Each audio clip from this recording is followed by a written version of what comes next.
जय श्री कृष्ण। स्वागत है आप सभी का हमारे चैनल हरिहर दर्शन पे। तो दोस्तों, पिछले वीडियो मैंने बताया था आपको कि सत्यवती का जन्म कैसे हुआ है और सत्यवती को क्यों मत्स्यगंधा के नाम से पुकारते हैं।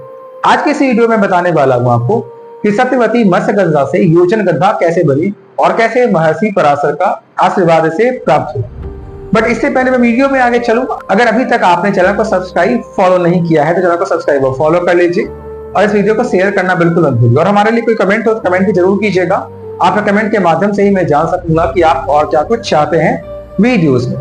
तो दोस्तों, एक बार की बात है कि मत्स्यगंधा यानी कि सत्यवती जो है, इसका काम अपने पिता निषाद राज की सहायता करनी थी। सत्यवती राहगीरों को नदी पार करवा के निषाद राज की कह सकते हैं आपकी सहायता किया करती थी। एक बार ऋषि पराशर उसी रास्ते से गुजरे और जब सत्यवती ऋषि पराशर को नदी पार करवा रही होती है, तभी ऋषि पराशर के मन में सत्यवती के साथ समागम का विचार आता है।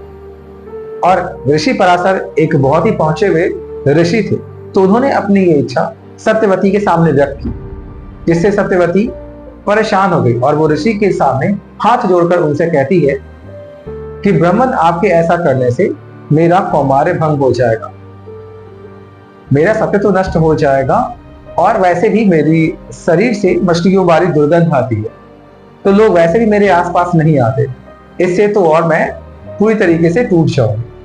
तब ऋषि पराशर सत्यवती को समझाते हुए कहते हैं कि तुम्हारे कारण समाज को कुछ मिलने वाला है, किसी ऐसे को आप जन्म देने वाले हो जिसकी जरूरत समाज को।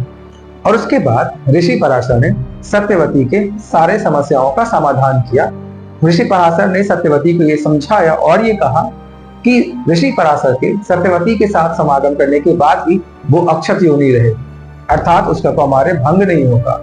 दूसरा, कि कोई भी अन्य पुरुष सत्यवती और ऋषि पराशर को समागम करते नहीं देखे, क्योंकि ऋषि पराशर अपने तपोबल से सत्यवती और खुद के आसपास बहुत ही घना कोहरा बना देते हैं, जिससे कि किसी और का ध्यान उसको नहीं जा सकता। दूसरा, ऋषि पराशर ने सत्यवती को यह आशीर्वाद भी दिया था, ये वरदान भी दिया कि अब उसकी शरीर से मछलियों की दुर्गंध नहीं बल्कि एक चंदन की खुशबू आएगी, सुगंध आएगी। और तब से सत्यवती का नाम मत्स्यगंधा से योजनगंधा हो गया था, जो एक योजन दूर से ही पहचानी जा सकती थी।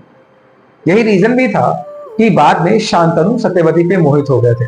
खैर, तो इसके बाद ऋषि पराशर सत्यवती के साथ ऋषि पराशर का समागम हुआ और इस समागम के पश्चात ही महर्षि वेदव्यास का जन्म हुआ था। महर्षि वेदव्यास के जन्म की यह अद्भुत कथा है, जिसमें कि ऋषि पराशर और सत्यवती के संयोग से ही महर्षि वेदव्यास का जन्म हुआ और वही महर्षि वेदव्यास ने महाभारत का रचना किया था। अर्थात समाज पर इनका एक गहन कह सकते हैं आपकी असर भी था। तो ये थी मत्स्यगंधा की योजनगंधा बनने की कहानी, या फिर आप यूं भी कह सकते हैं कि यही रहस्य था ऋषि वेदव्यास के जन्म का। तो अगर वीडियो अच्छा लगा हो, इन्फॉर्मेटिव लगा हो, वीडियो को लाइक कर दीजिएगा, शेयर कर दीजिएगा। Thank you for watching. जय श्री कृष्ण।